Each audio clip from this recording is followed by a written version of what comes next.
Hello, everybody. Let's see. Day 4. What is it? That was Friday, Saturday, Sunday, Monday. Day 4 of Bidenwatch.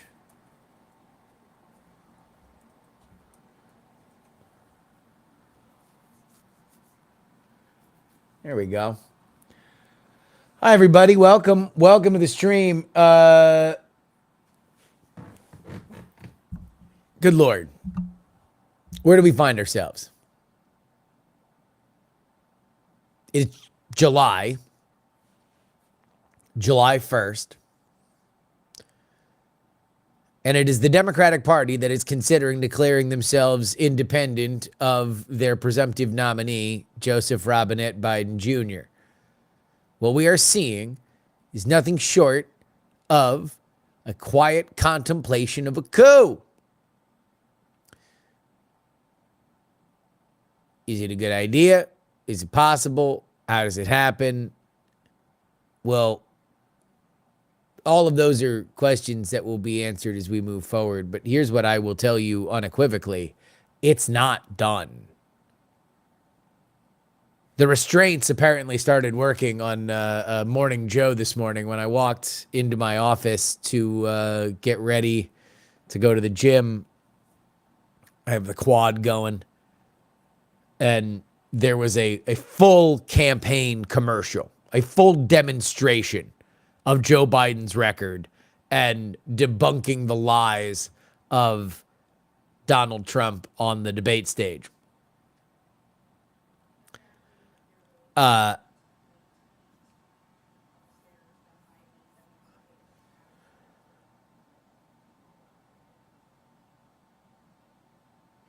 This isn't going away.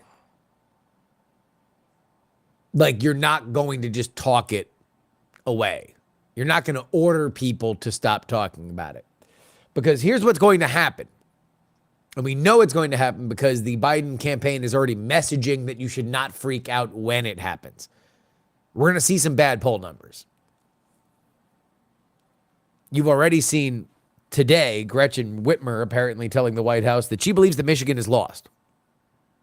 Let me make this clear. If Michigan is lost, the election's lost. That's it.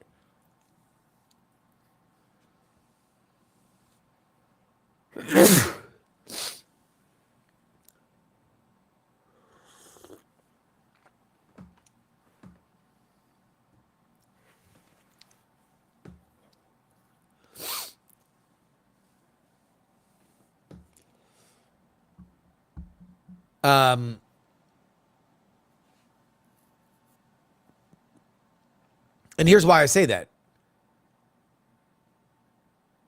I mean, let's just look at the map, right? So let's do 270 to win. All right.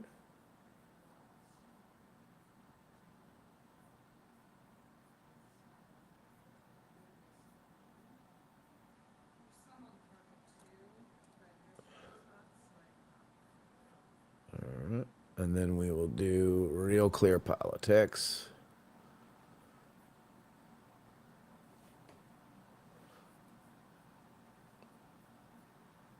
All right.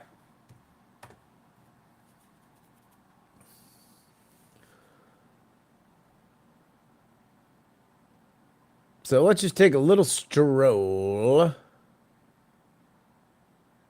through our battleground states. And let's start in the Sun Belt. So let's do 5 wide Nevada. Right now, Donald Trump on aggregate up 5. All right. And that's including like Fabrizio Anzalone. That is a Trump pollster and a Biden pollster. Right. 5 on aggregate. That usually polling has actually been pretty good in Nevada, mostly because 99% of Nevada lives in one county, so it's easier to poll. All right. So let's swing to Arizona. 5 wide Arizona. Trump up 6.2. Okay. Well, let's head on over to Georgia. 5.6. Let's go to North Carolina. 6.7. So let's take all that to the map.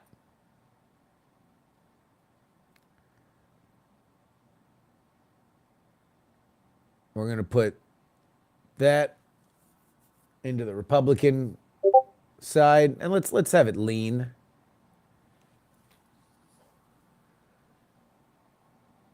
We're going to lean Georgia.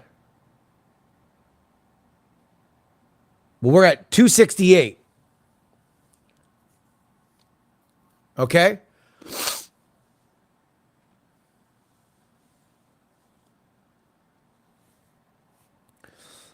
That's where we're at. If we are to believe what Governor Gretchen Whitmer, what Big Gretch has apparently told the Biden camp, the democratically elected Democrat governor of Michigan has told the Biden campaign, is that Michigan is lost. Homies,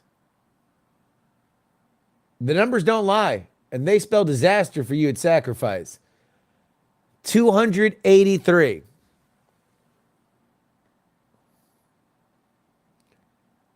It's over, Johnny.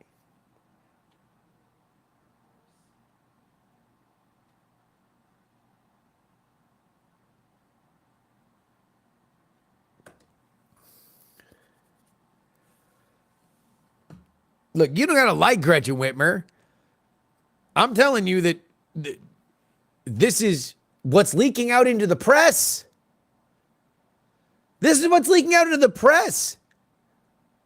Guys, after that debate, Biden aides have talked to journalists and have said that Joe Biden is most alert between 10 and 4 p.m. Are we in the window? We just entered the window. We just entered the Biden window. Very exciting. We are now in the Biden window. They've also said that he doesn't speak off the cuff at fundraisers. He gives teleprompter speeches at fundraisers.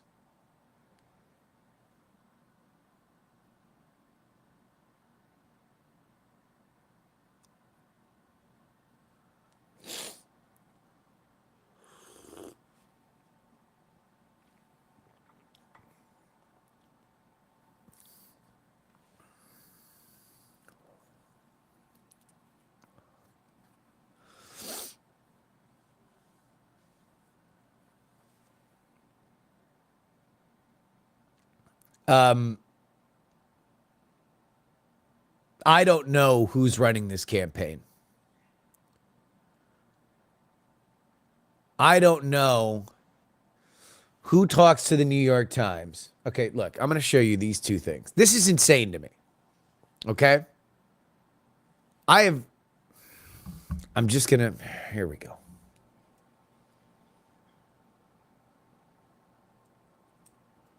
New York Times, Biden family.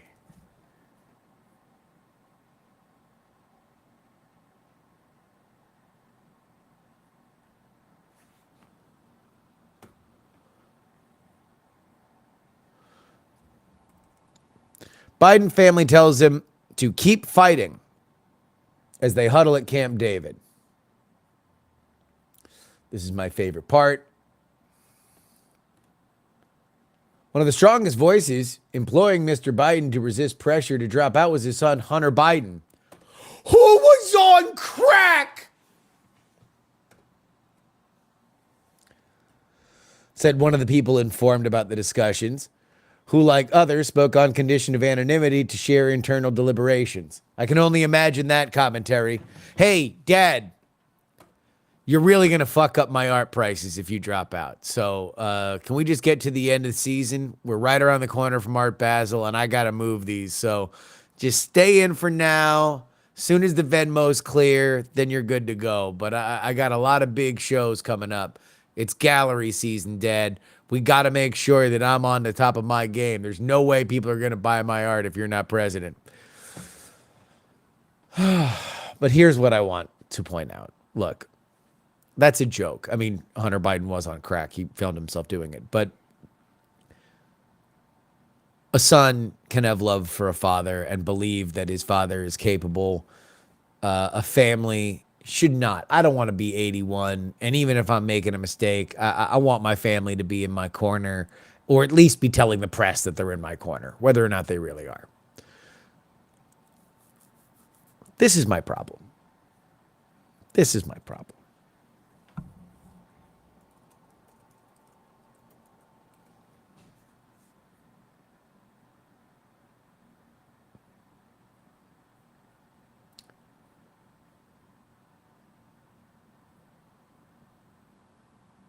This article,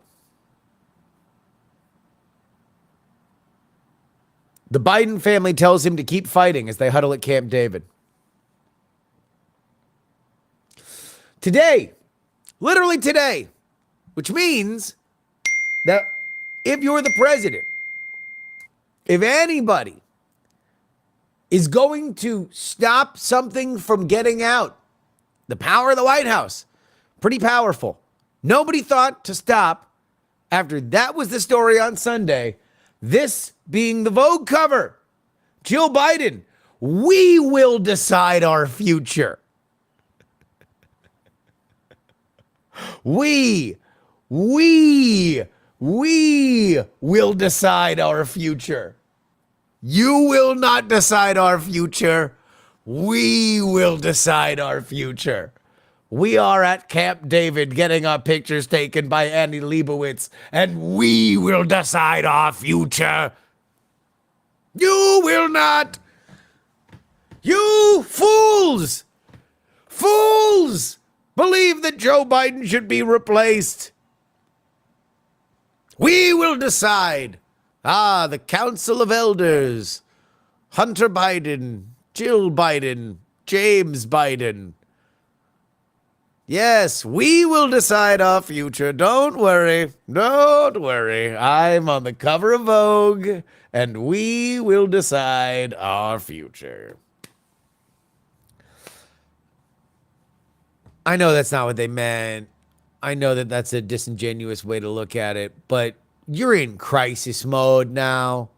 Who thought the Vogue cover going out was the thing to do during crisis mode? Crisis mode. Batten down the hatches. Van Jones is crying on air. Claire McCaskill is knifing you on MSNBC. And Monday, it's like, yeah, no, the Vogue cover. Yeah, let's put on the Vogue cover.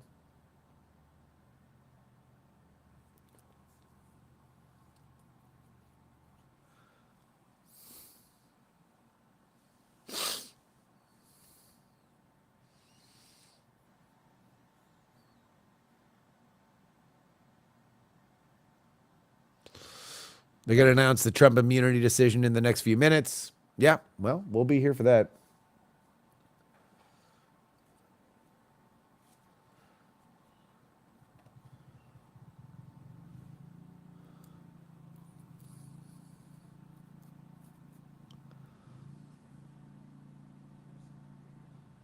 I mean,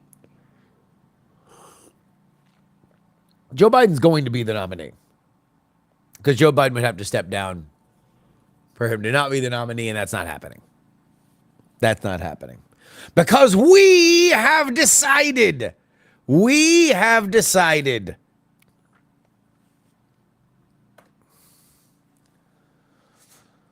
Could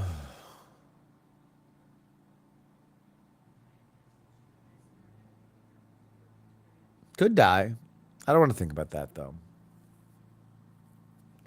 I don't have personal ill will for Joe Biden. I do think that, look, to try to replace a candidate this late in the game is to try to replace a car engine while you're in the middle of an F1 race. Like, not in the pit stop while you're on a straightaway. Like that's where we're at right now. We're no longer in, but it's July, man. You know, even in olden days, the campaign began on Labor Day, and we're not far away from that. So the strategy, everything counts now. You know, there's not a lot of historical variance of polling. You know, even when you get back to May.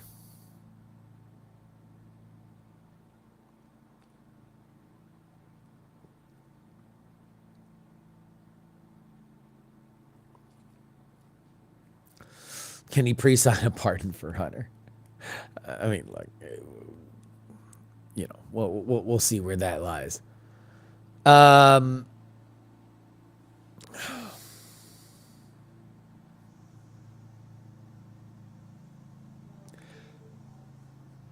So here's my thought.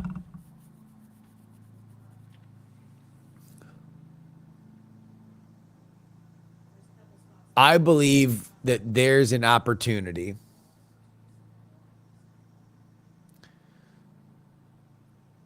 that some in the Democratic Party see that while this election will be challenging to win, they may well be able to, at the very least, excise some very, very, very terrible elements of their own party. And if exiling Joe Biden really means exiling Anita Dunn and Bob Bauer and some other folks that have floated around at the top of Democratic politics for a very long time, then that's worth it. It might be worth a second Trump administration. Or you look at it like this. We're done there. You lost. So either you can start making smart decisions today with the understanding that, look, you can leg it out to first, but you're going to get thrown out. Trump won. And if you were going to make the smartest possible decision, you would salt the earth for anybody involved in this Biden campaign because it has been run terribly.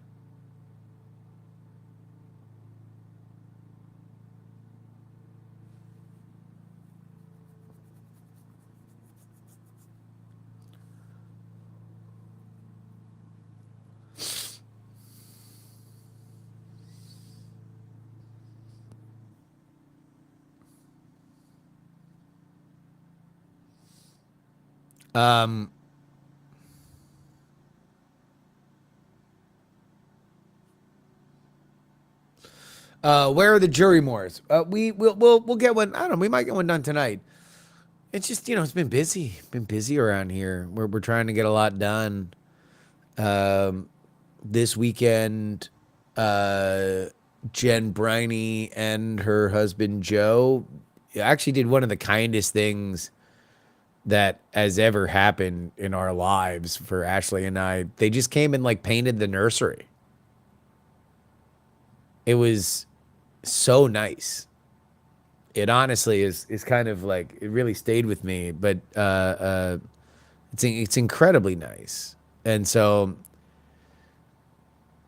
I was editing all yesterday our UK special, which is going to come out today. And then getting the extra done. We got a new World's Greatest Con that might come out in the next couple days. Days, not weeks.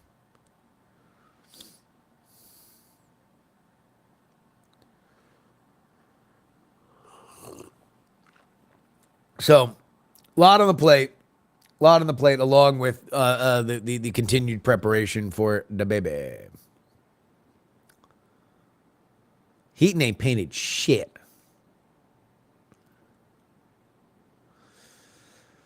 So yeah, new jury more soon. We did one like 2 weeks ago, right?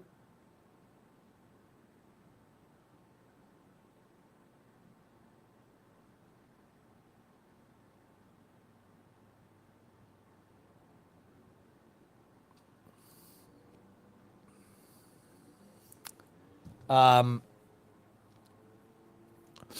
I planning for a decent hiatus? I've got guest hosts. I've got guest host that is committed. I would have to go for a few other people. I want to try to get people that aren't already doing their own podcast, that are double dipping. But I will also just try to kind of blast some dispatches, even in the throes of insanity. I will try to do my best.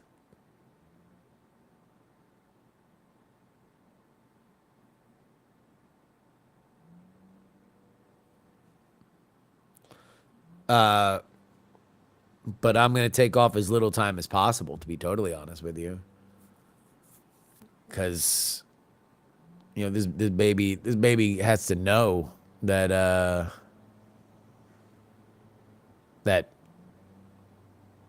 ain't nothing come for free. In this house, we work every 4 years.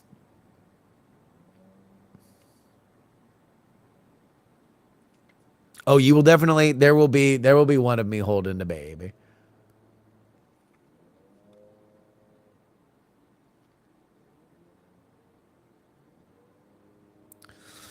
Will we get guests for Great Night? Yeah, you want to know what? You guys are making me realize that I have to have a little bit more of a serious thought about this. There's just been so much on the plate. Oh, we have Milwaukee live. We're not wrong. Breaking. Breaking news. I have not said this anywhere. Skylight Music Theater, Friday, July 19th. If you're in the Chicago area, you're in the Milwaukee area, come on out. It's the night right after the RNC. It's gonna be a blast and a half, baby. Summer in Milwaukee, dude.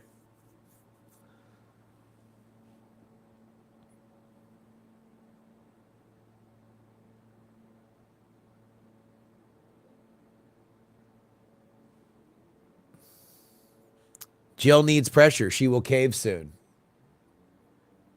Does this look like a woman who blinks? We will decide our future. Okay? You will not decide our future. We will decide your future. We will decide. Not you. No. We will. We will. This is not a democracy. This is a Bidentocracy.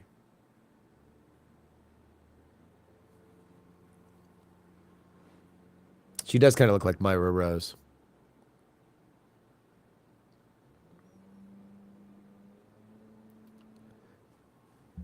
The royal we, yeah, a different phrase of the royal we. Hold on, I gotta get something to blow my nose here.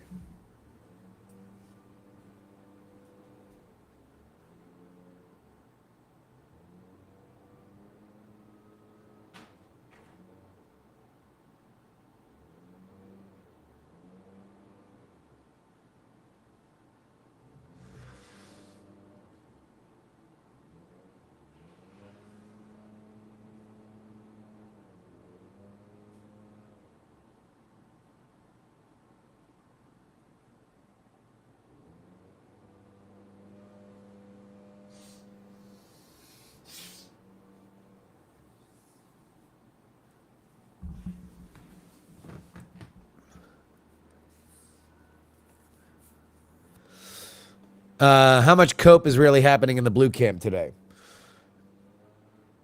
Look, you want to read this Gretchen Whitmer thing? I actually haven't read the full thing, so let's read the Gretchen Whitmer thing.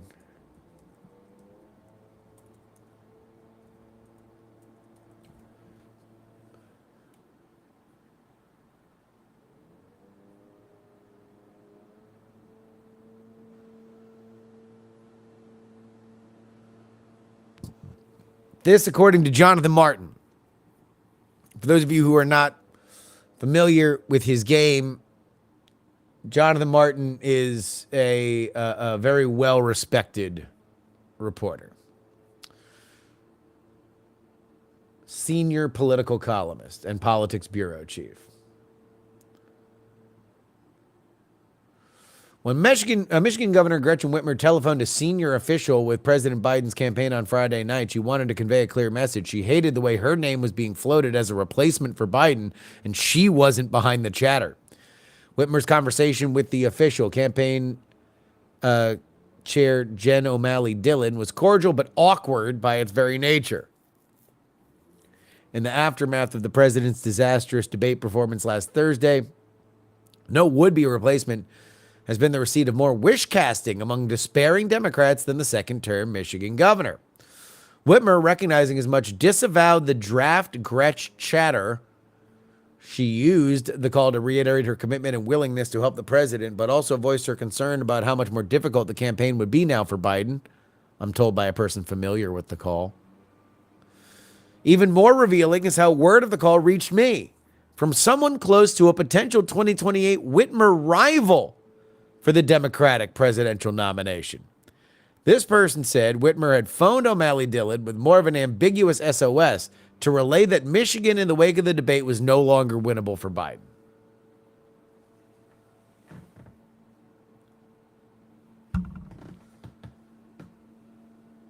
So let's untangle that little knot, right?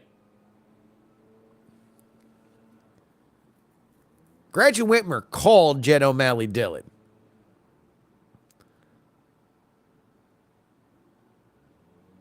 Somebody inside the Biden camp leaked that to a 2028 rival.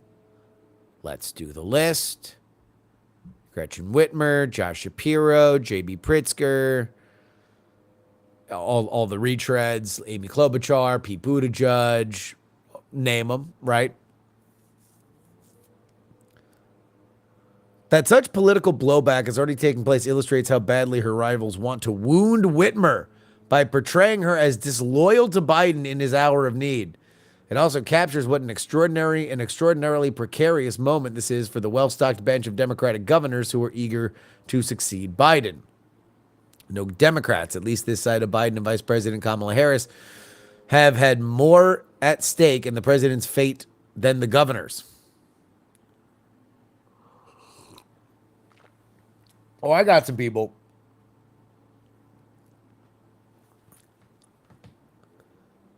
It's the sitting senators, too.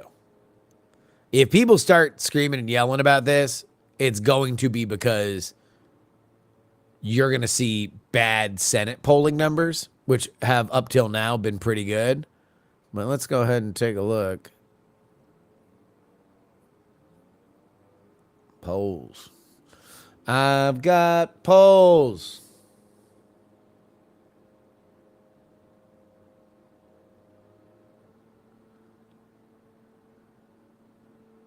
Oh, I don't know if it's up here, but I think this poll also, this Michigan poll also had Mike Rogers within 2 points of Elisa Slotkin.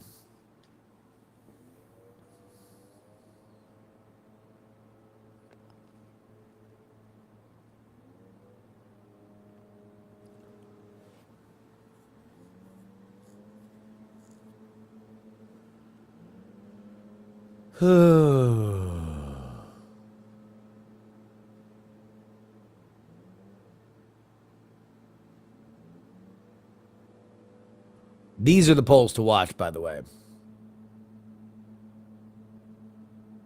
The Times Siena.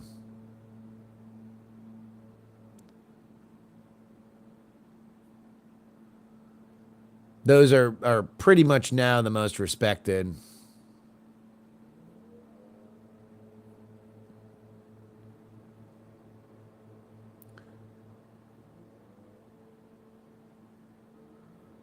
Trump's lead right now at 1.9. I think he was up by what, 2, 3? That was in January.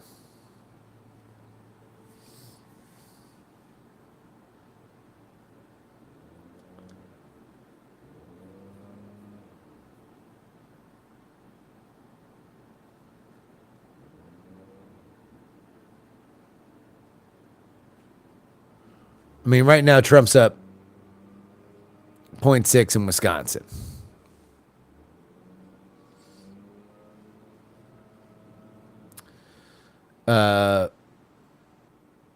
For the record, Donald Trump has outperformed his polls in Wisconsin by like an average of 7 points in the previous two elections.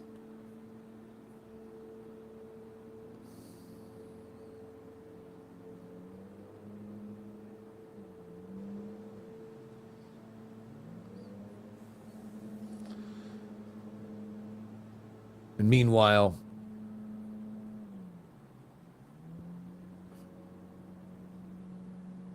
you've got Hovde up down 8 to Baldwin in the same state. Good God. What are the odds that Biden steps down and he and Harris just trade places so that he can stay in the White House? No, I mean, of all the fantasy scenarios, that's probably the most fantasy-ish.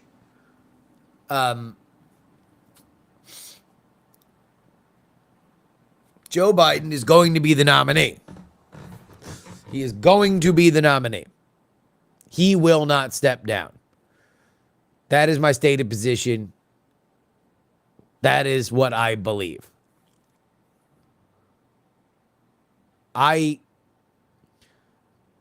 If Joe Biden steps down now, it is essentially a white flag for this election, but it might be a restoration of trust for the Democratic brand going forward.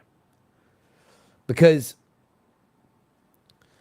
like, let's say that he wins, all right? And it's plausible. Let's say that he wins. Historically, presidential approval ratings go down in your lame duck term. What's Joe Biden's approval rating at?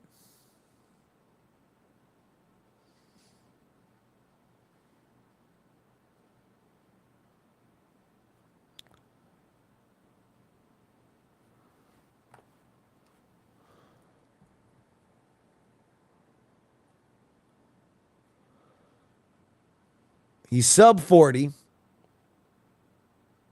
and he's got a 56% disapproval.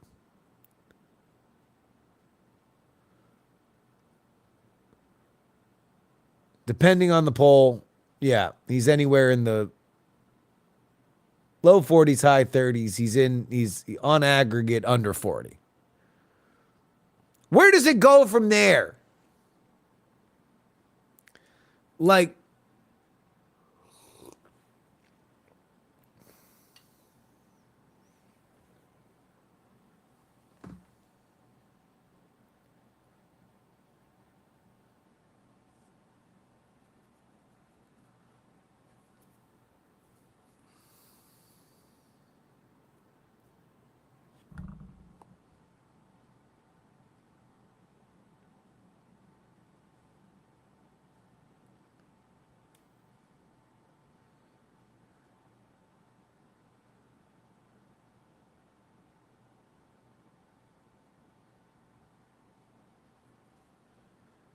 what approval rating was Richard Nixon before he resigned?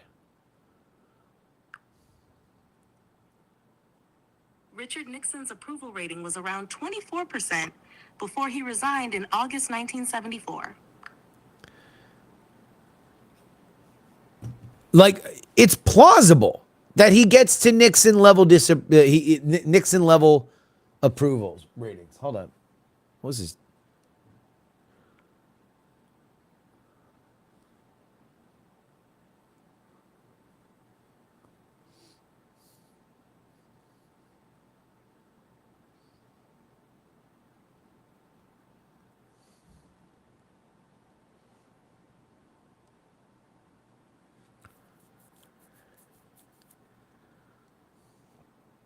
Oh, come on.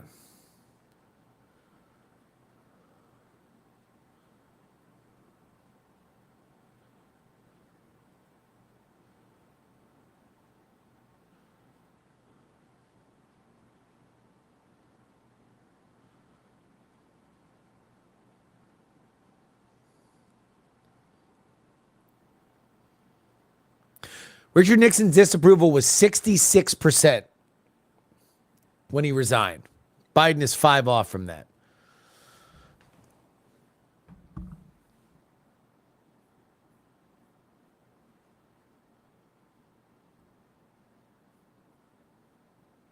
No, I don't have the beta. I don't have the new app. I don't have the new ChatGPT app.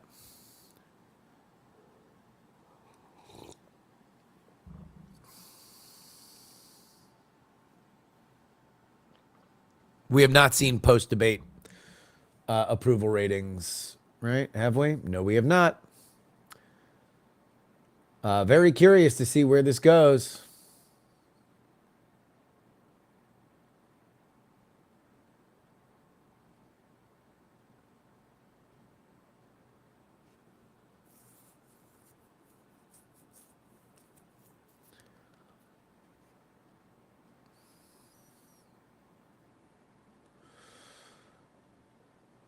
Is the immunity ruling out? Yeah, Supreme Court immunity.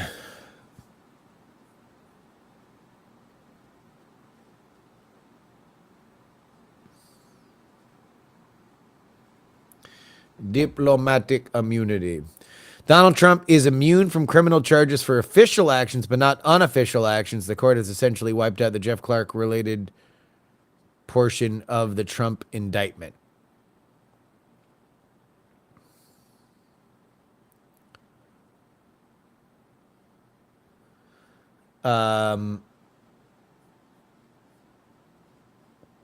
This was expected, that essentially the only reason why the Supreme Court took this case was because they didn't like the case.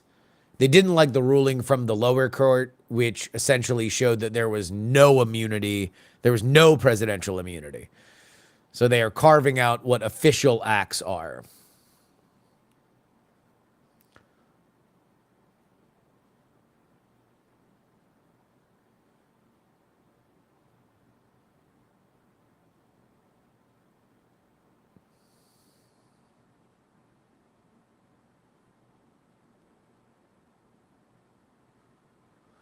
The Supreme Court ruled on Monday that Donald Trump has immunity from some of his alleged conduct as president in his federal elections interference case, but not for other actions.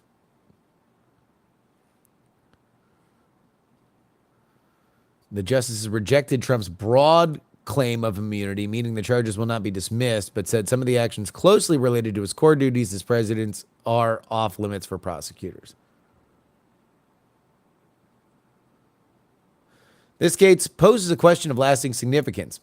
When may a former president be prosecuted for acts taken during his presidency? In answering that question, unlike the political branches and the public at large, the court cannot afford to fixate exclusively or even primarily on present exigencies. Enduring separation of powers principles guide our decision in this case. The president enjoys no immunity for his unofficial acts, and not everything the president does is official. The president is not above the law, but under our system of separated powers, the president may not be prosecuted for exercising his core constitutional powers, and he is entitled to at least presumptive immunity over prosecution for his official acts. That impunity applies equally to all occupants of the Oval Office.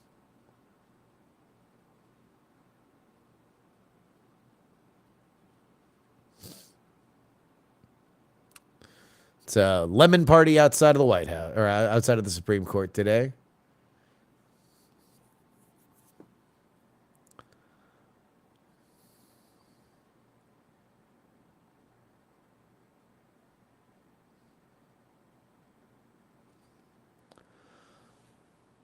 Is that me? Is it just me, or does that seem reasonable?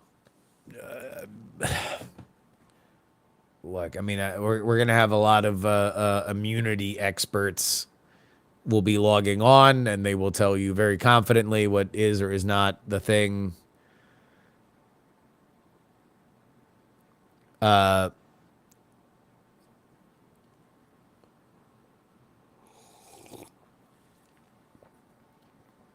Look, I think that the damage has been done timing wise to this January 6th case and the Mar-a-Lago docks case. I don't think that either of them will probably begin before the election, let alone end before the election. The Georgia case is gone. Does official act mean while in office, or is it more specific? According to that small summarization, it is more specific. Not everything that a president does while in office is an official act, but anything related to his core constitutional powers is an official act.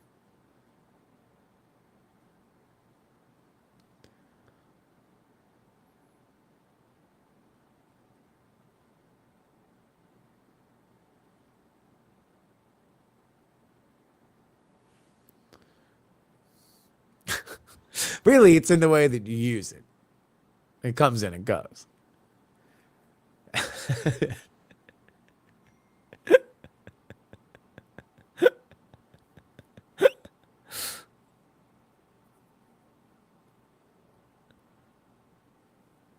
Whose party is this if Biden loses? Like, I doubt any future Dem candidate across the country will be looking to have his endorsement.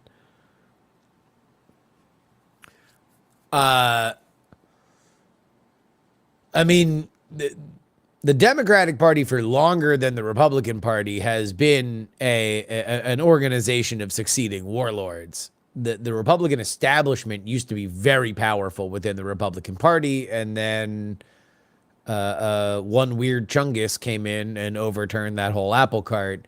But the Democrats have been like that since Kennedy. Democrats didn't want Kennedy running. Kennedy ran, Kennedy won, and at such point, it became de rigueur for the most important Democrat in the party to essentially shape the party to his or her will, at which point when the next warlord comes in, you can't trust anybody that was loyal to that last warlord, so you purge the party, you install your loyalists, and on and on and on forever.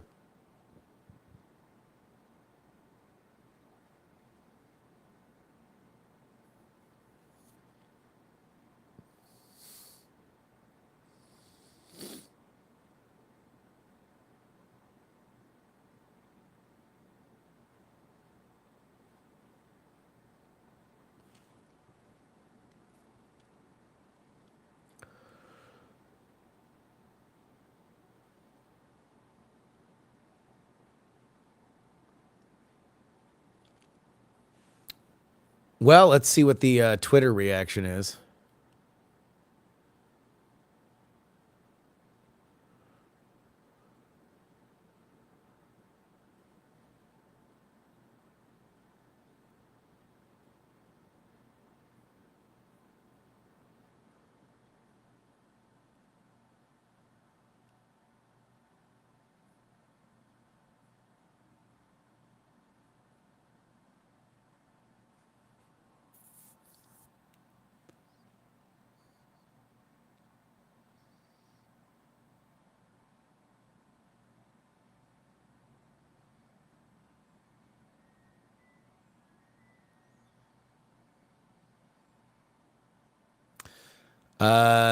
Justice Sotomayor's dissent. She ain't happy. Looking beyond the fate of this particular prosecution, the long-term consequences of today's decision are stark. The court effectively creates a law-free zone around the president, upsetting the status quo that has existed since the founding. The new official act's immunity now lies around like a loaded weapon for any president that wishes to place his own interests, his own political survival, or his own financial gain above the interests of the nation. Corey Matsu versus United States. The president of the United States is the most powerful person in the country and possibly the world. When he uses his official power in any way, under the majority's reasoning, he now will be insulated from criminal prosecution. Orders the Navy SEAL Team 6 to assassinate a political rival. Immune. Organizes a military coup to hold on to power. Immune. Takes a bribe in exchange for a pardon. Immune. Immune, immune, immune. Let the president violate the law. Let him exploit the trappings of his office for personal gain. Let him use his official power for evil ends, because if he knew that he may one day face liability for breaking the law, he might not be as bold and fearless as we would like him to be. That is the majority's message today. Even if this nightmare scenario never plays out, and I pray they never do, the damage has been done. The relationship between the president and the people he serves has shifted irrecoverably, easy for me to say. And every use of official power, the president is now a king above the law. So, yeah, she doesn't like it.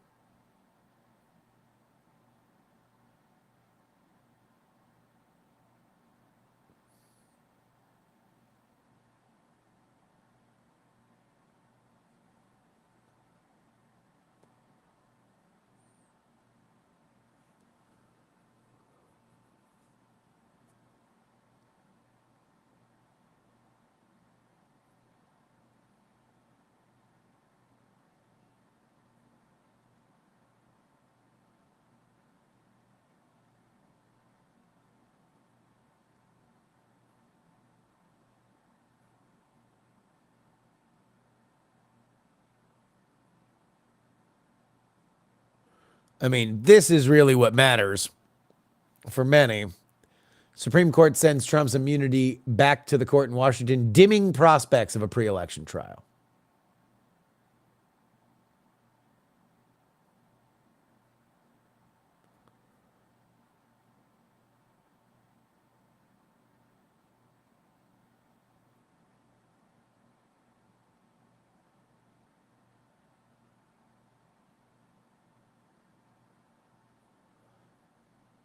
I still am unclear on exactly what this gives him immunity on. I mean, like specifically on January 6th.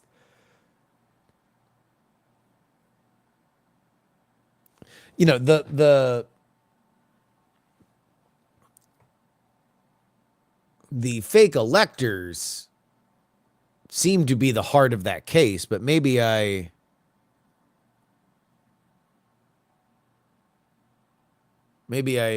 just don't understand the case.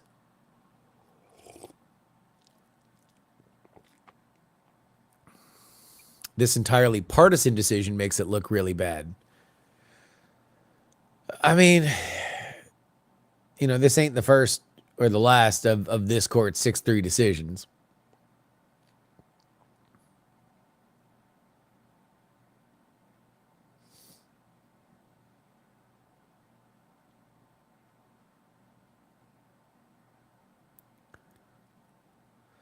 Gerbs, who can declare martial law?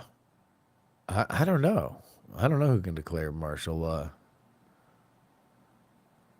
What's wrong with crack? Who said I thought anything was wrong with crack? I just am echoing Stephen A. Smith when I say that if Joe Biden was convinced to stay in this race by Hunter Biden, then we have to understand that Hunter Biden was on crack.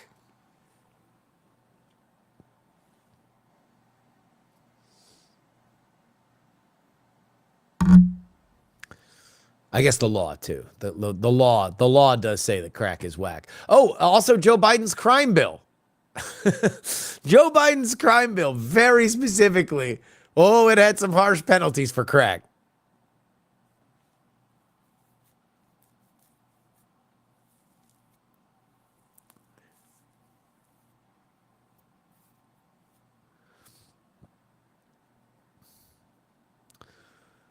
Yeah, no, Chimera, it was stay off the weed. That was the other great Stephen A. Smith drunk quote. I don't think it's clear if Stephen A. said that Lamar Odom is on crack or was on crack, because he was talking about the past.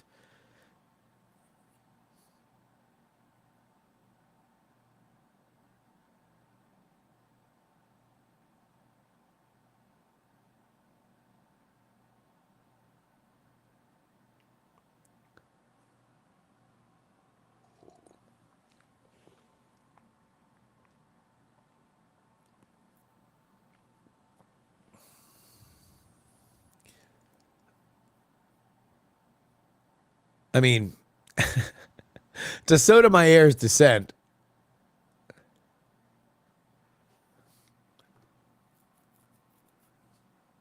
this is the president is now a king above the law. She would really have a lot of friends at the Libertarian Convention who have believed this since like 1972.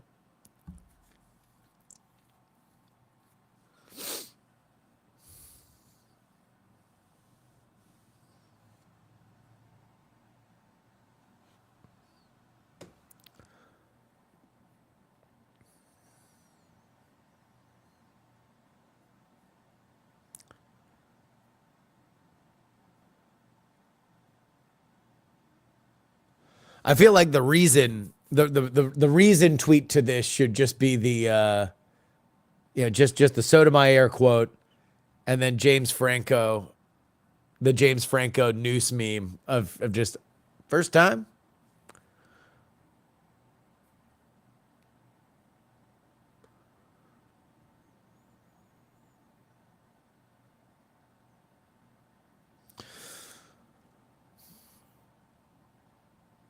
Is there going to be a hearing about which actions were official and unofficial? Yes, that's what has now happened. Is that now this gets punted back to a lower court, at which point they will hash out what was or was not done.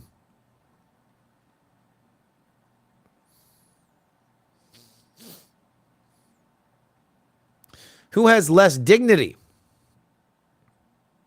Nikki Haley turning around and supporting Trump, or the Dems still supporting Biden after their performance and acting like we all just didn't witness it? Well, look, if you want dignity, then you've come to the wrong business. Politics is about persuasion. Persuasion often makes you do strange things, do things that you wouldn't do otherwise, sometimes undignified things. So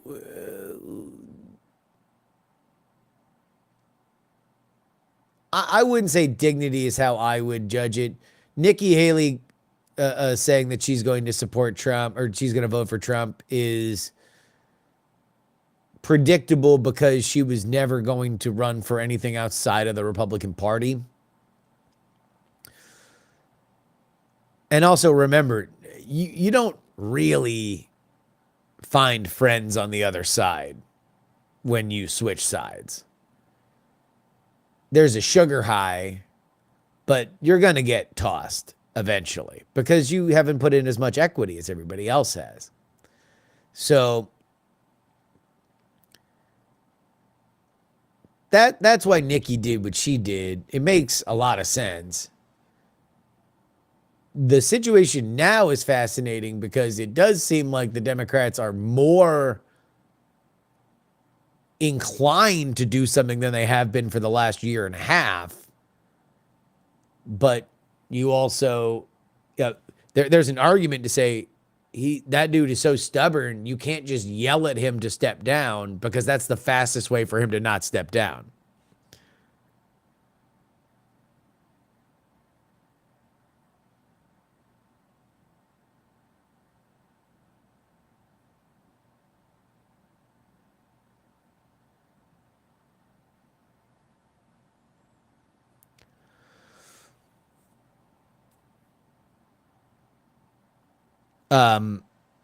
Bernie should stage a coup at the DNC.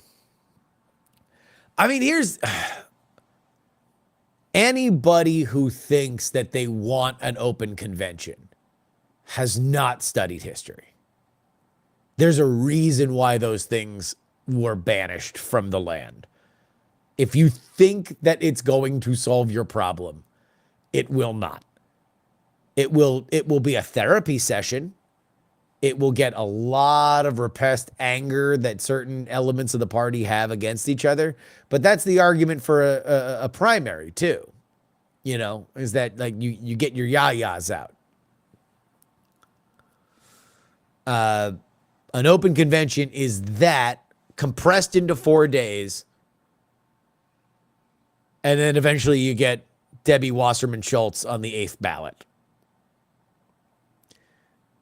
dispatches from the future. Do you want Debbie Wasserman Schultz on the 8th ballot?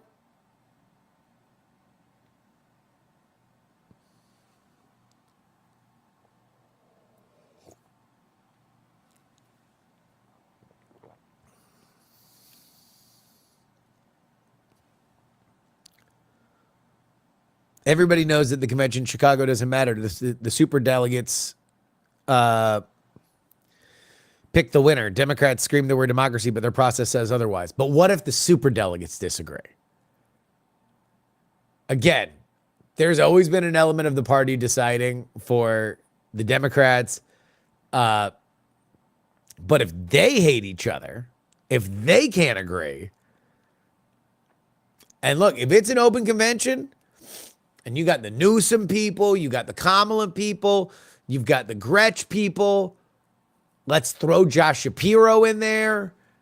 Like, that's going to be, there's no clear person, at which point you now knock out all the front runners and we start to get the GoBots. We start to get like, I don't know, Jamie Raskin.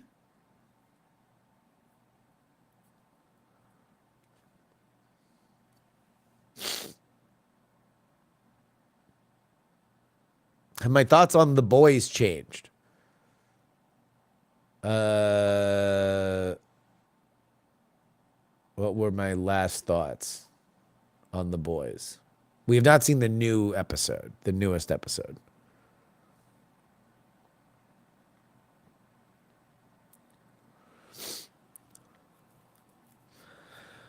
You talked about Ohio's ballot deadline is before the convention. We talked about it on the podcast because the Democrats are going to do a video roll call, which will be before the convention, which initially they were thrilled that the Ohio Republicans pushed them into this solution because it removes a hot mic situation. And now they definitely don't want a hot mic at the DNC. You know, you're gonna have a pro Gaza protester and an anti-Biden protester break each other's arms because they're trying to grab the mic at the same time so hard, if that were the thing.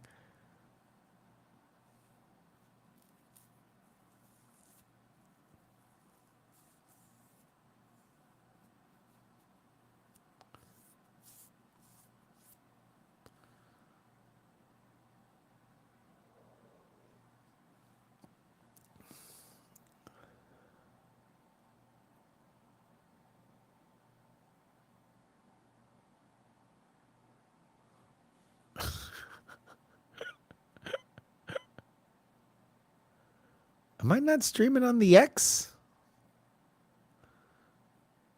Am I not on DX?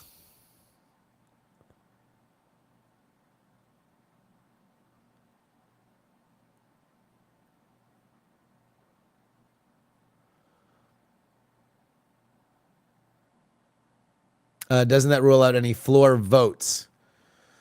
Well, it depends. This thing with Ohio happens every 4 years. It usually gets settled.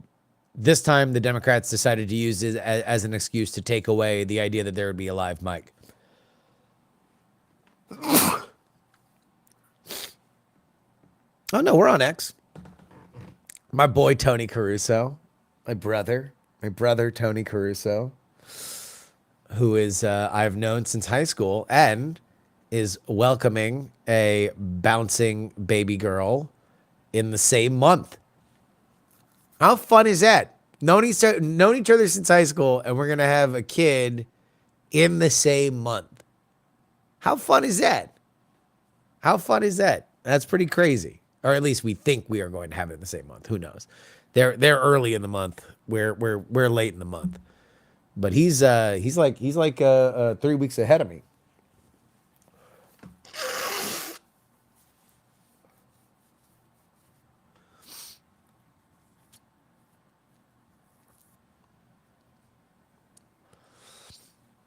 So yeah, the girls are going to be, they're going to be sisters. It's going to be amazing. It's going to be really fun. You want to know what? I think it might be Claritin. I don't know. I need to. I was gonna put in the nose spray and then I didn't, and now I'm regretting it. I don't think I have a cold. I don't feel like I have a cold. I think it's an allergy thing, but who knows? Oh, we can talk about this. So, one of my favorite pastimes in life, truly, if I were to think, how do I want to spend my golden years? Some would say golf. Some would say fishing. Some would say I want to write the great American novel. I would say the things that make me happiest in life include goading my friend Anthony Caruso into bets. It's pretty fun. It's pretty predictable. It is like one part psychological warfare, one part calling Marty McFly chicken from Back to the Future, but it's pretty good. It's pretty good. So I don't know what got into old Tone Loc, but after the debate, he was really, really juiced about how Biden is definitely still going to win. And so he's in our Florida group chat and he's just spouting off about like, oh, Biden blew no matter who. This is all about Trump. This is a referendum on Trump. I love Biden. Biden's the best. I believe in Biden. I would let Biden drive me in a car. Just a lot of stuff. And so he's trying to fuck with another friend of ours into upping a bet. They made a $5 bet. So he wants more action. And so this is a classic strat from me. Is I'll just immediately go like way higher than he wants to go betting wise. So he looks like a pussy when he doesn't immediately take it. And so I'm like, all right, $250. I don't think Biden's going to win. He's like, oh, hamana. And then he starts trying to finagle, trying to make a deal. Okay, well, 100 for Trump not winning. And I'm like, no, it's got to be Biden versus Trump. So if either of them win, then it's a push. But you bet on Biden, I bet on Trump, and we go forward. And then he agreed to it. Like a he buckled like a belt. It was pretty good. I don't know. I don't know if you watched the old debate by accident.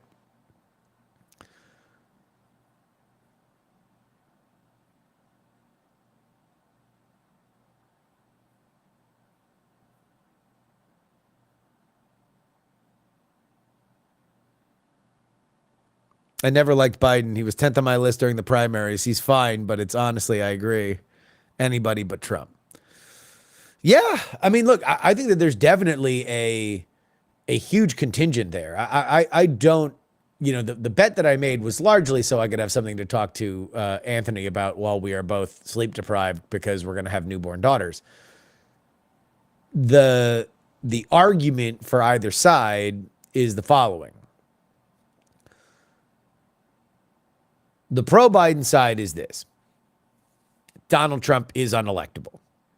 You can't be convicted for 34 felonies. You can't have done January 6th and get elected.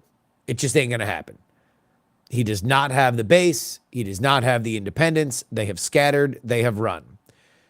You can make all the arguments that Bill Scher has made on our show before. The economy's actually good. Inflation's bad. Yeah, you could have messaged that better if you're Joe Biden, but at the end of the day, people are going to be happier about their economic circumstance in November than we are assuming they will. And if that's the case, an incumbent president with a good economy doesn't lose. That's before you get to Donald Trump. And I think that. Oh, and then if you look at the polling doesn't matter. Polling's bad. Polling has never mattered. Polling is just kind of stupid. And the polling underestimated Democrats in 2022. So why wouldn't it do it again in 2024? And so all these polls that show Donald Trump up, nope, not the case. He's going to underperform his polls. That is unlike what's happened in the past, but still, we're in a brave new world. Polling errors don't always go in the same direction. That's the argument. I don't know if I would bet on it. The argument on the Trump side is that he's leading right now. You had the governor of Michigan call the Biden campaign and say he can't win Michigan. If he can't win Michigan, race is over. Done. Finado. And Donald Trump can basically just golf between now and the convention because his opposing party are ripping each other apart. This is the battle of the bastards in Game of Thrones right now internally for the Democrats. And meanwhile, smash cut, Donald Trump on the links at Bedminster. If you like pina coladas, whap. Doesn't need to do much anything. So, all right, let's fast forward to the GOP convention. He gives a speech that is, more disciplined. He was more disciplined in this debate than he was the previous debate in 2020. So let's say he gives a kind of morning in America. We are about to turn the corner. Let's talk about the big, beautiful future that we all will have together. We just need to make sure that we get this old coot out of here. Blah, blah, blah. And then you have whatever the hell is going to happen in Chicago, which at this point is going to be, at the very least, an awkward family reunion, if not out and out chaos, the likes of which we have not seen since 1968.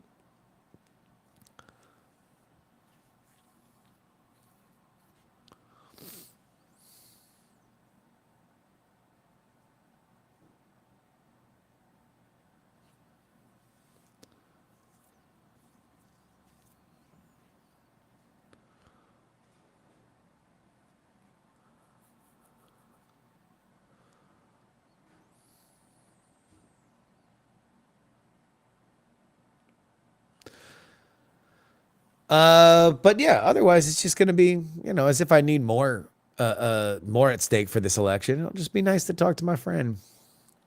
I'll be able to send him clips.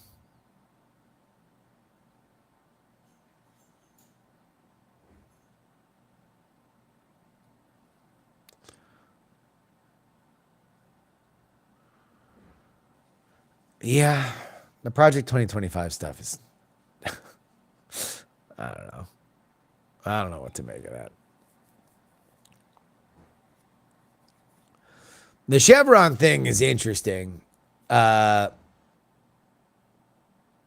a lot of chatter about that.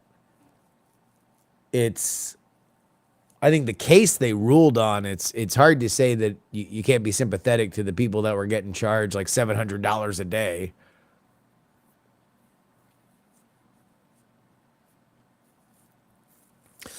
Do you like your odds better or worse versus a rando? The hell's that supposed to mean, Tony? The hell's that supposed to mean? Do you like your odds better or worse versus a rando?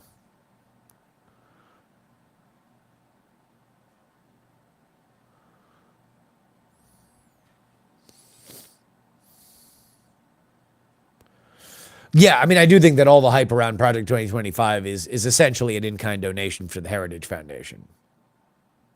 So, congratulations.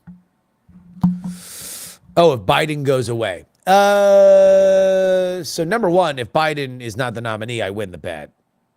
Unless the rando beats Trump. In that case, it's a push.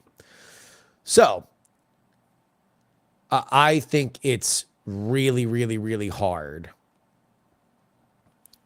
The analogy I made was this. If you are replacing your candidate at this stage, you need to be clicking on all cylinders from now until November, right?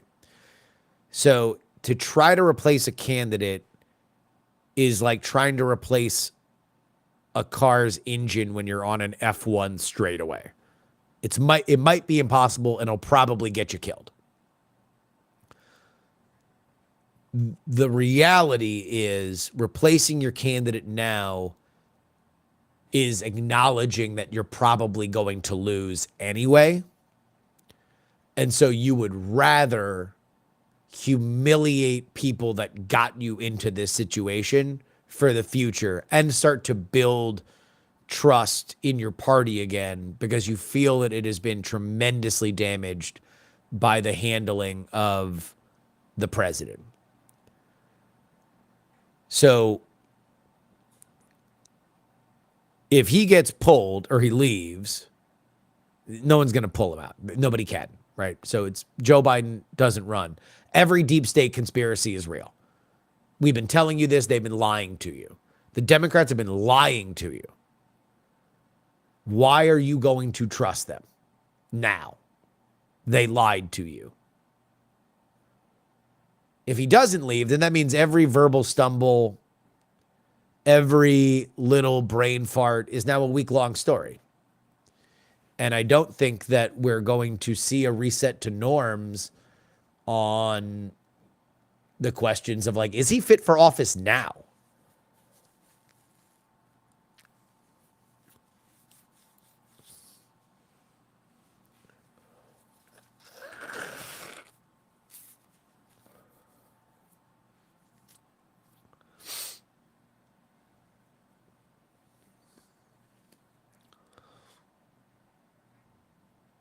Like all impending car crashes, you need to steer into the skid. Biden needs to admit to his struggles and keep fighting. The event in North Carolina was great, and they need to get back up their slogan. You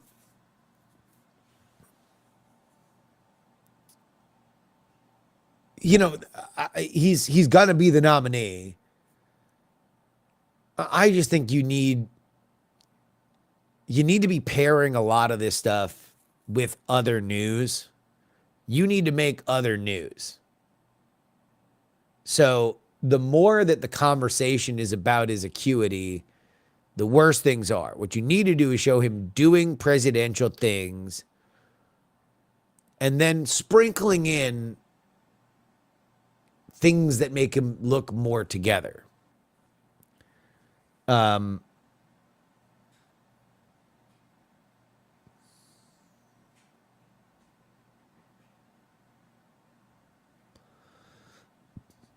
The extreme right-wing bias of the mainstream media is pretty much rigging the election at this point. Ukraine battlefield update. Baby, I don't know if we're living in the same universe. This is a crazy take. Like, I don't know. I don't know, man. I like you, dog, but you're crazy, dude.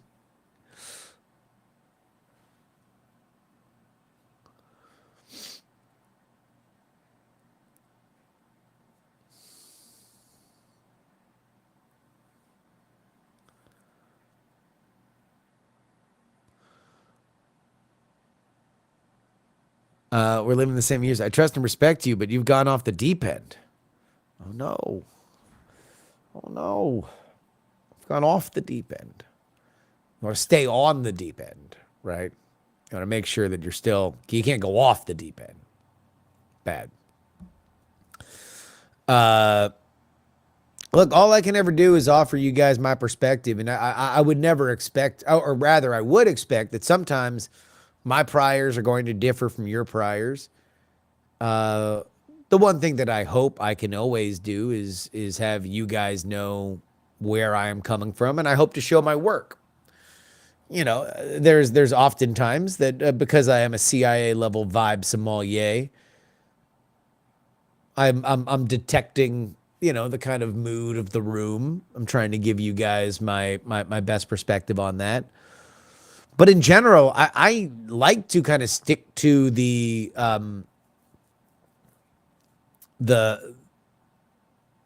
like my favorite is establishment zag.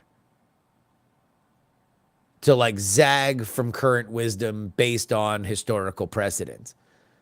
I think that it is a horrifying sign that Joe Biden has essentially coughed up his incumbent's advantage. And even the sunniest people with this election would say that he has done that.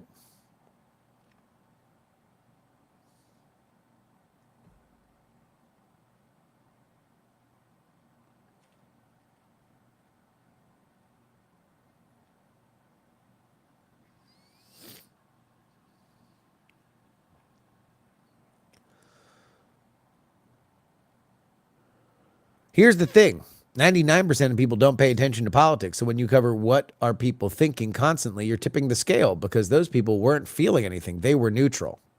Oh, you're one of those, Ukraine. You're one of those. I do think that this is a general problem. And it happens more with Democrats than it does with Republicans. The assumption that information can be controlled. Now, to any extent that that was ever true, it was mostly true when there was like 9 people that controlled the national conversation. The producers of nightly news television shows, the editors of top national magazines, and then the publishers of the New York Times, the Washington Post, and maybe the LA Times, right? Maybe USA Today, if you want to throw that in there.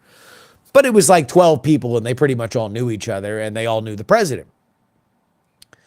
We're a damn sight far from that.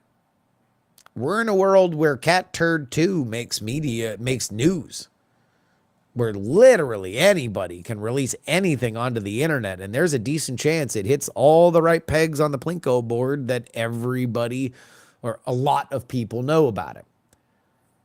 Information is uncontrollable. That is a core tenet for me. So I do not believe. The only thing that I believe I have influence on is if I have a particularly good political take, I hope you all steal it and use it in your own personal conversations. I've always said this. Maybe I should say it more often. All of my political takes are Creative Commons use for everybody. Please use without attribution. But just know where you got them and come back and support. You got to give. That being said, that's really the only thing I believe I can control. And to be totally honest, I don't think that people go to the media to learn new things. I think more troublingly, they find media that agrees with them and then confirm their priors. Because there's so much of it.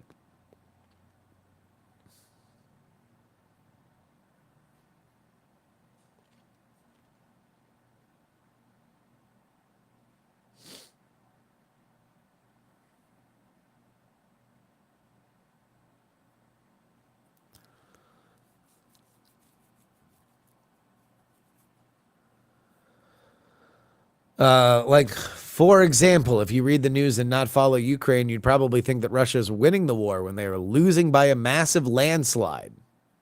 Well, you are the battlefield update, so I will defer to you on that.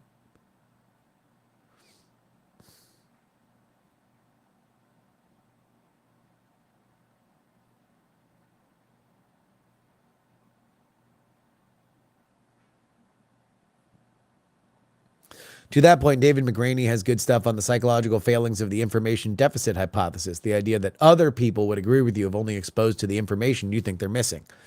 Yeah. Yeah.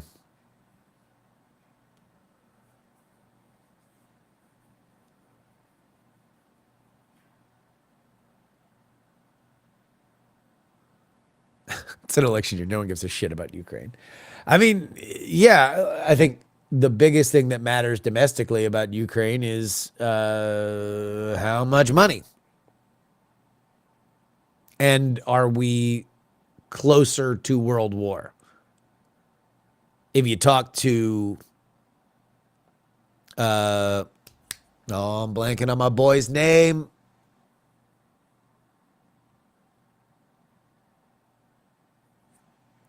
Ryan.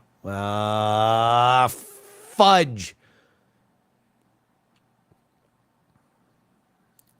Who's the military guy that I have on the show?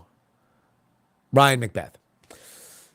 If you listen to Ryan Macbeth believes we're already in World War III. That we've probably been in World War III for 2 years.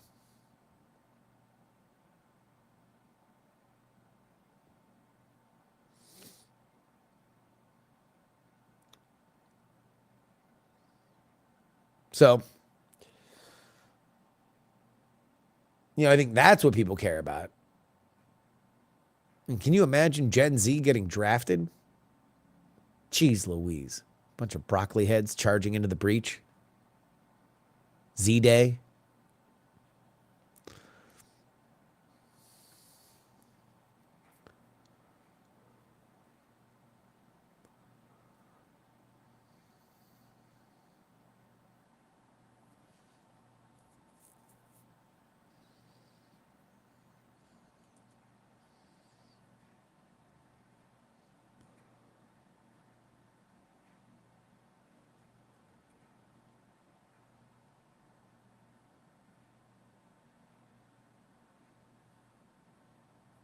Yeah, we read The Descent, Meryl.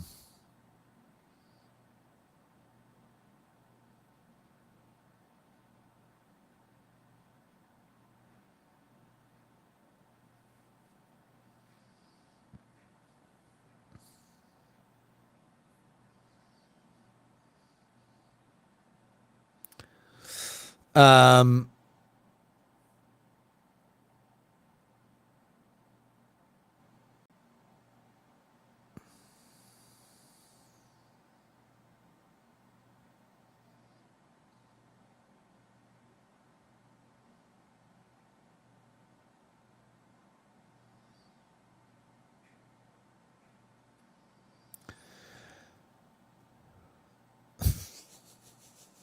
look, we don't care. We don't actually care about Ukraine. So, yeah. I mean, look, if it is one's purview that the mainstream media has an extreme right-wing bias, I would very much be curious to know what constitutes a right-wing bias. My statement on bias in the media is pretty simple. Coming from somebody that was in the feeder system that has placed incredibly talented journalists at almost every major outlet that there is. Journalists tend to lean left because they are left, because they're by and large Democrats.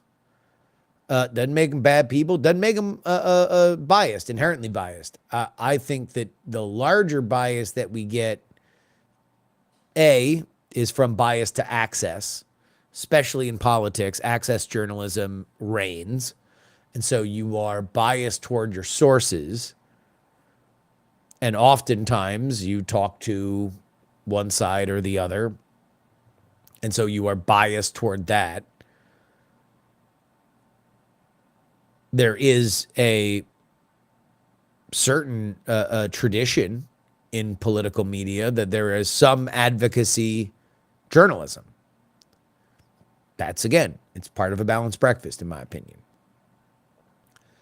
The idea that there is a consistent right-wing influence in places like the New York Times or the Washington Post, let alone prominent online sources like Politico or Axios, it gets a little bit of a giggle from your boy.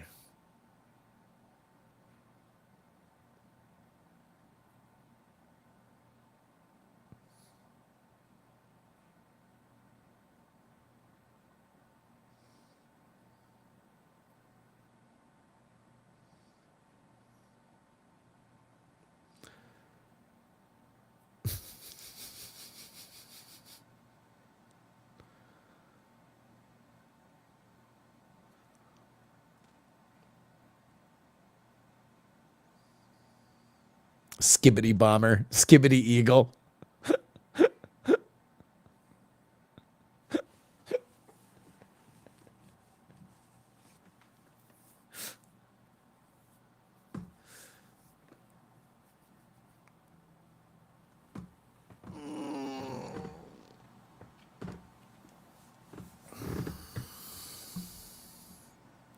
All right, you guys keep coming up with more call signs. I'm going to grab another cup of coffee and then we'll finish this stream.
Yeah, avocado vibes, NPC nemesis, sus shooter. This is fucking great. Haktua, spit on that thing.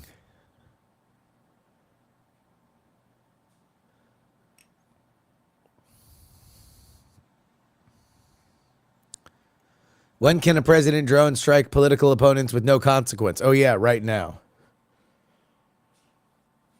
I mean,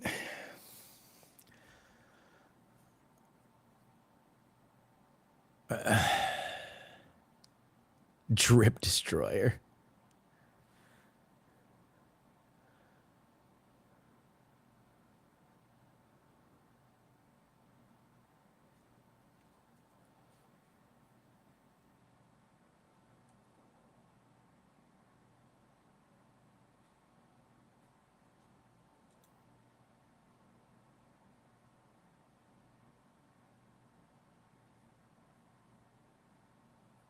Yeah, Jen is not happy. She still has to finish painting my room though, so.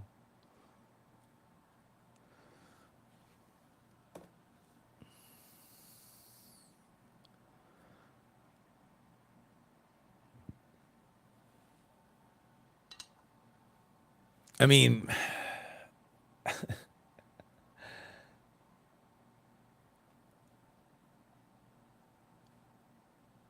I really don't. I don't know. I wonder, as opposed to everything else that presidents have been brought to justice on.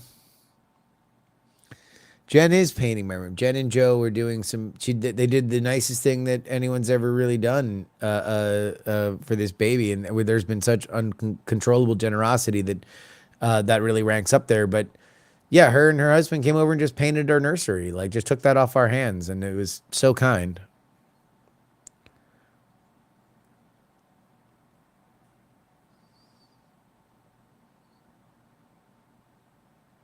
The best thing for pregnant women, paint fumes. Yeah, that's why they came and painted it for us.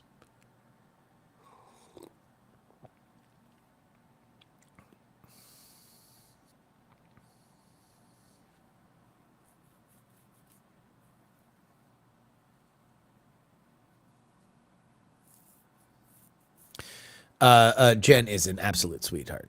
She is.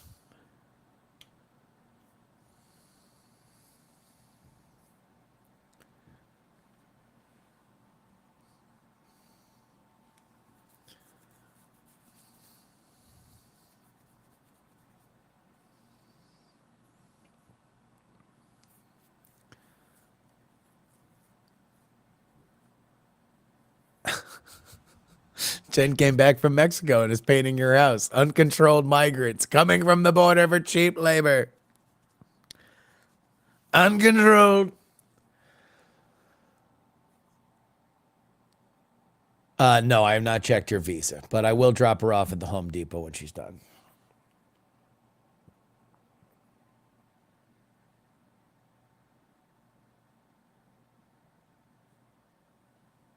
Is there anything on Gaza? No. I mean, I do think that. Oh, did Netanyahu say or did I read reports that Netanyahu was going to declare victory without killing Sinwar?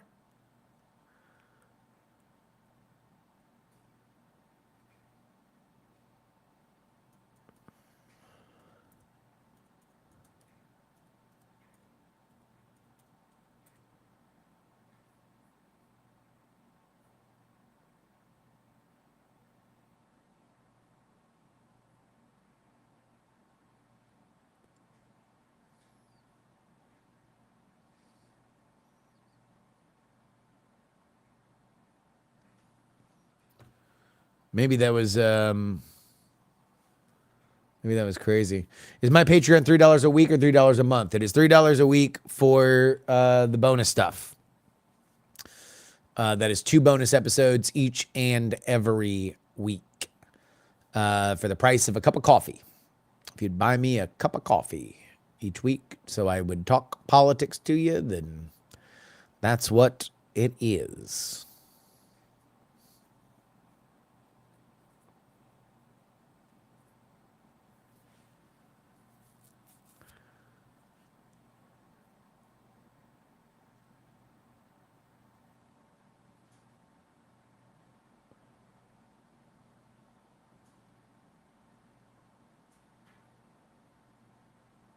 All right, so there's no change to Israel's position.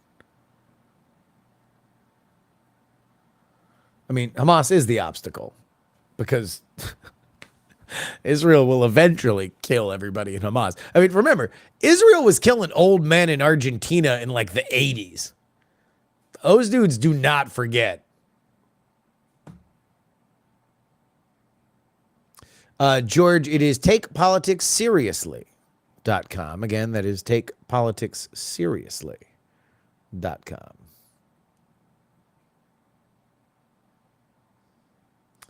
I prefer gas station coffee to Starbucks. Okay, well then I want the large. I want that big gulp that just drains the entire pot of coffee. Still $3. Did the polls take into consideration the percent of responses that go along with their normal party but are expected to differ when they cast their vote to vote their conscience? Not sure I fully understand that. Kill everybody in Hamas is literally impossible. I mean, yeah, you know. That's before you even get to the UN. No, I think that the military objective here is to kill Sinwar, the guy who is head of Hamas in Gaza.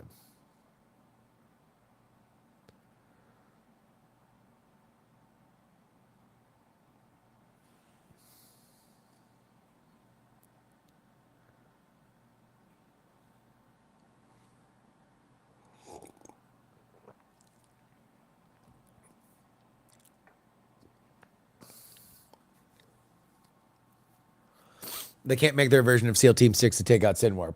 I mean, certainly not. If they know where he is, I assume he is surrounded by a tremendous amount of human collateral. Because they want to make taking him out to be a absolute humanitarian disaster.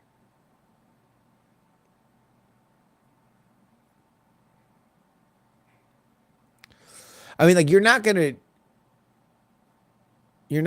to like stop jihadist philosophy, but you can dismantle Hamas. Hamas is one of multiple different groups that are in Gaza. They are the ruling group, but they're not the only criminal gang, and they're not the only jihadist operation.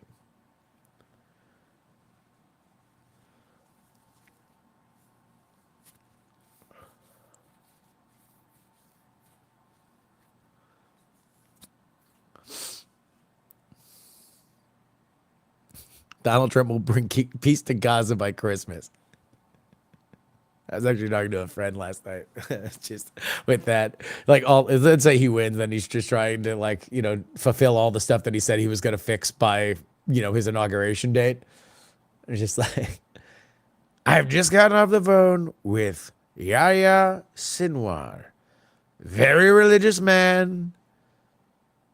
The cell phone was breaking up. He is in a bunker. We believe we have a deal.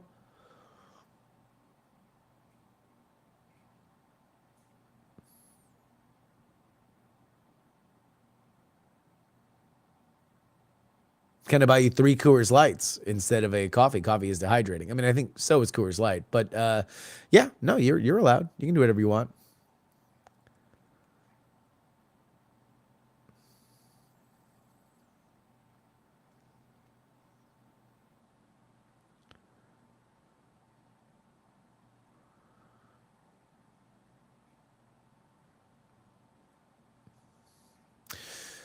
Yeah, I mean, I think if the question about polling is, do polls account for people that say they're going to vote one way and then vote the other way? No, you are taking the opinion of people within certain demographic buckets, weighting it to the population, and then coming up with your best representation of a snapshot of what the public thinks right now, not will think in November, what they think right now. And then you do your best with it. I think people get a little bit too obsessed with polling like it's an oracle of truth. It's, just a general picture of the landscape that are best consumed in gigantic quantities. You want to see directional kind of movement, not hyper focusing on like one little dot in the matrix.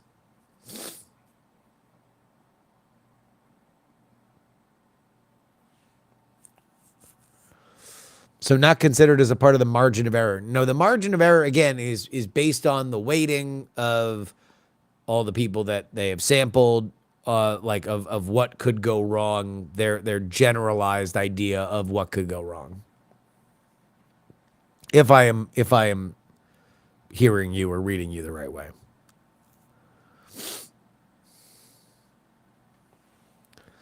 How much does it matter that Trump lied? It's the biggest cope reaction I've seen online. Yeah, people lie at debates. Trump has a very specific way of lying.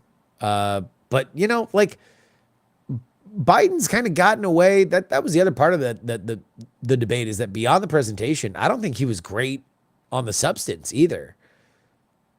Like I think he said twice that Donald Trump said Hitler had some good ideas. I've listened to a lot of Donald Trump, and he has said some weird shit, but I've never heard him say Hitler had some good ideas.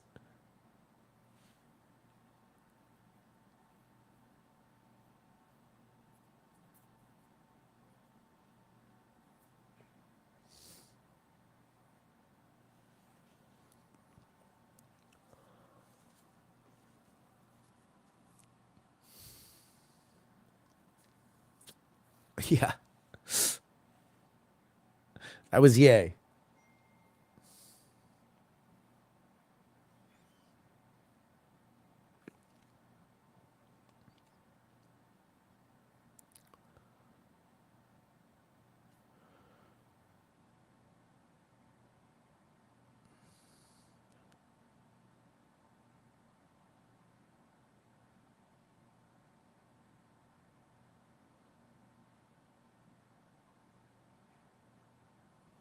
It's wild that Biden has taken the spotlight from that debate. I think Trump did decent, especially compared to previous debates.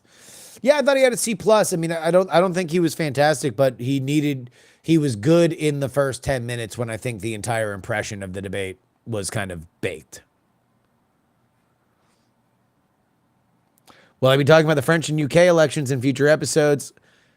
My very American UK election special will be released today.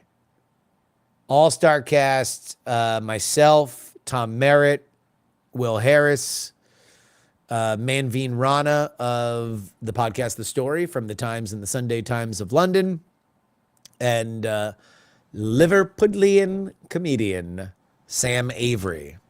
But if you don't know nothing about this election, this is a great way to get the general sense of it and see how much compares to America, how much doesn't compare to America.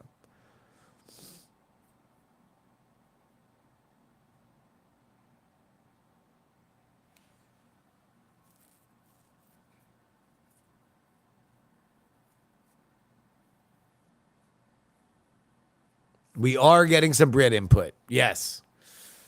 We got some Britos. We got 3 Britos.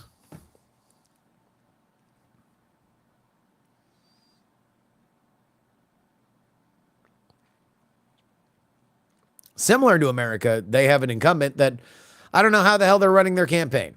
Seems like it's a bad campaign being run poorly.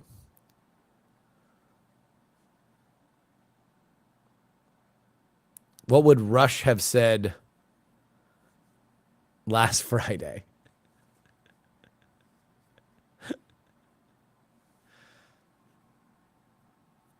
Rush would have leaned into like 25th Amendment.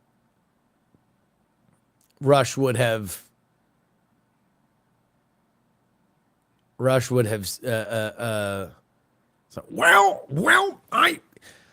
folks, there's no way that you cannot watch that debate and not understand 2 things. The first, not since Franklin Delano Roosevelt has the Democrats with bylines, the drive-by journalists, lied to the American people in the service of protecting a Democratic president. And number 2, Joe Biden is no longer sentient. Joe Biden is a puppet controlled by dubious operators. That's what he would have said. My guess. I mean, he's the golden Mike, and I'm just a dude on the internet. So, poor impression. But that's it. You should come back. I've been dead for years, and I can see Joe Biden is worse off.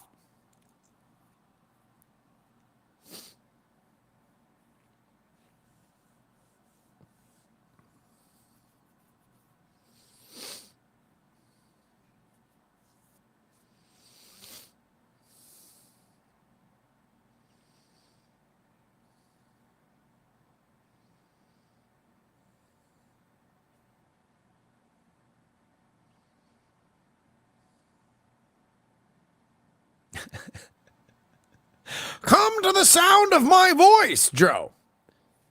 Shuffle loose this mortal coil. The drudgery of life shed like the skin of a snake and ascend to the afterlife. Snurdly, yes, I'm dead. I have no idea how I'm broadcasting.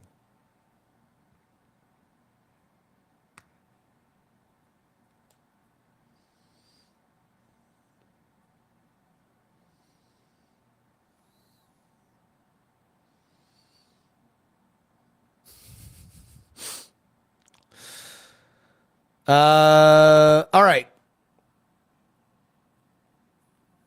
Well, I'm gonna get to posting that a special, and then I don't know what I'm gonna do for the rest of this week. I think we might still do like a Wednesday episode, because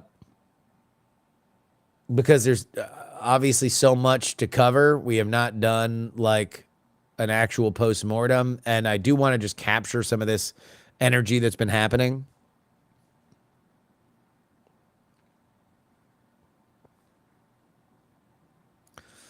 But